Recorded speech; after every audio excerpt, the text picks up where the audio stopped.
Hello, it's Daddy Beck. We've got a web channel looking at the wisdom of Jesus and the gospel and the parables. A lot of talk about the end times um, and the Antichrist, and there's this verse that mentions that when you see the abomination of desolation standing where it ought not, let him who reads understand. And then it says, let those who are in Judea flee to the mountains. And it talks about the time of escaping and uh, and not looking back. And remember Lot's wife, it says. Now, it's interesting that Lot is being mentioned because at that time he was he was defending the visitors who had came through town, and the townspeople had uh, looked at them and they saw that they were fair, and they were offended because they saw that these strangers were fair, and they passed judgment on them and determined that they must be um, must be uh, sinners who are polluting their little world, and they believed that there was sexual things going on inside of Lot's house, and they said to Lot, late at after he'd taken them into their house, because hospitality was a big thing, as back then when you were a stranger, you became the source of news, and a lot of people would take you in and want to know what your story was. But these particular people, because they were fair, the uh, the townspeople were offended and thought for sure that something was impropriety was going on inside of Lot's house, and they said, "Send them out, send them strangers out so we can know them." Now, this was a judgment that they were making on those strangers, and they was implying that these strangers might want to know them in a sexual sense, and Lot stood up to them and said, "Oh, I'd rather have you take my daughters who've not known men, but don't do evil upon these guests who've come in my house." And it's not, he's just saying you're not gonna get them to harm them. And their response is, you are just like a passage. You're just like a foreigner yourself. You're just a kind of a person who doesn't know anything about us, and you put yourself in a position to judge us. Then they said, well, we're going to do more worse to you than we were going to do to them. And that's an implication of violence, not sexual practice, but a violence upon them because of them seeing them as evil. The townspeople of Sodom saw those fair angels that the Lord had sent as evil, and because Lot stood up to them, then he was also seen as evil. And uh, as far as this abomination of desolation goes, we can always speculate that perhaps there is the satanic person who wants to put themselves above God and be worshipped. But by the same token, um, when people are judgmental of other people, there's a sense of somebody being superior to the other person and looking down upon them.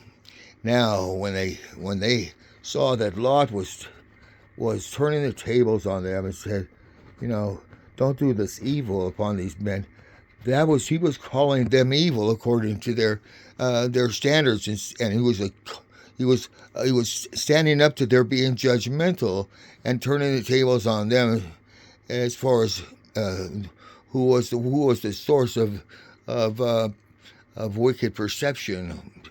And that's when they said, we will do worse to you than we were going to do to them. And I wanted to propose this possibility that the abomination of desolation was that Lot was the abomination in the eyes of the people of Sodom and Gomorrah, and that when they saw him as evil, it was time for them to escape. Let him who's in Judea flee to the mountains, and don't look back, and don't grab your coat, don't eat, don't take anything out of that environment with you. Don't try to preserve anything. Run for your life. And so that is a possibility of when you're coming under times of persecution and people start seeing you as evil because of how you believe in the goodness of Jesus and how you believe in the God of love. When other people perceive that as evil, maybe it's time to escape and don't look back. When you talk about you're the salt of the earth, the interesting thing about being salt is it's about seasoning. And seasoning is just that right amount, not too little, not too much. And when Lot's wife looked back, we have to speculate that perhaps she looked back to see the destruction, to take pleasure in the fact that those people were going to get what they had coming to them, or she looked back in longing for her life that she had to leave behind, and didn't see that these kind of judgmental and harsh people were poisonous to her existence. The clue is that she turns into a pillar of salt, and a pillar of salt is hardly something that you would want to season anything with, and that's not the whole idea of being the salt of the earth. Is that you do things in correct proportion and with the thought of savoring, making it better and enjoying it and taking your time with it. That's what it is to savor. And if the salt has lost its savoriness, then it's probably over salted and it's unpalatable. Anyway, that's what I believe is the wisdom of Jesus in the gospel and the parables when it comes to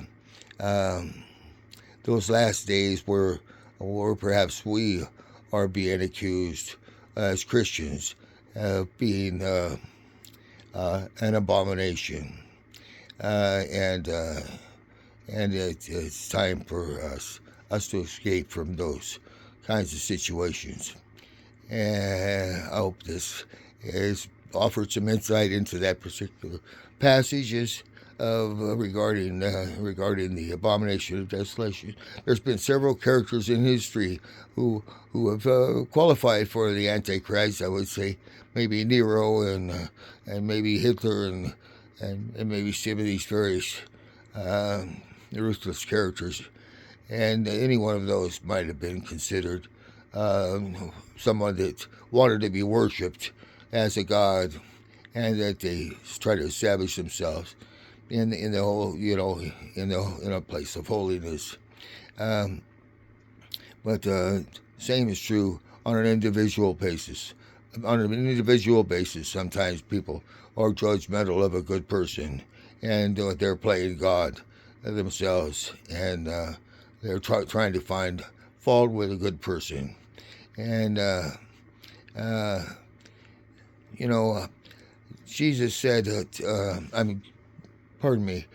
God told Abraham, I will bless those that bless you and curse those that curse you.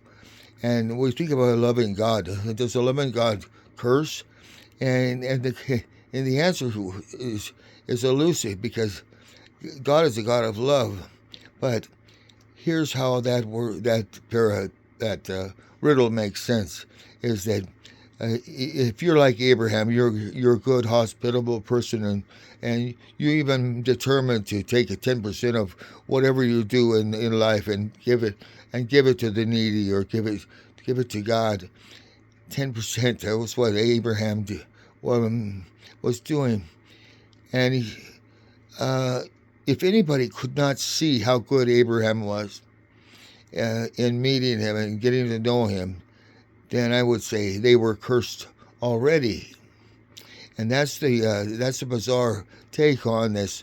I will bless those that bless you and curse those that curse you. If they couldn't see how good Abraham was, they were cursed already. But if they could see the goodness in Abraham, if they could believe in him, if we could believe in the goodness of Jesus, if we just call on his name, that's all we have to do. And we can find salvation. We can be blessed. And I think that's kind of the whole message of bless those that bless you and curse those that curse you. And when we look at it from that perspective, we don't see God as the punisher. We see that what we're looking for in life, if we look for the goodness in people, we have a tendency to draw that out of them. And if we look for the bad, then the bad is what we're going to find. And it's a curse to pursue, you know, this judgmental position over other people, especially not for self-preservation, but especially for feeling of superiority and putting oneself in a place of God as judge. We don't want to judge other people, and usually when we do, we're using ourselves as the yardstick for that, anyways. And so that's not the healthiest thing we can do for ourselves. Let God judge. Be patient. Be merciful. Be kind. And that's the lesson for today. I hope you have a nice day. Like and share and comment if you would. I'd be happy to hear from you. Danny Beck signing off. Thanks.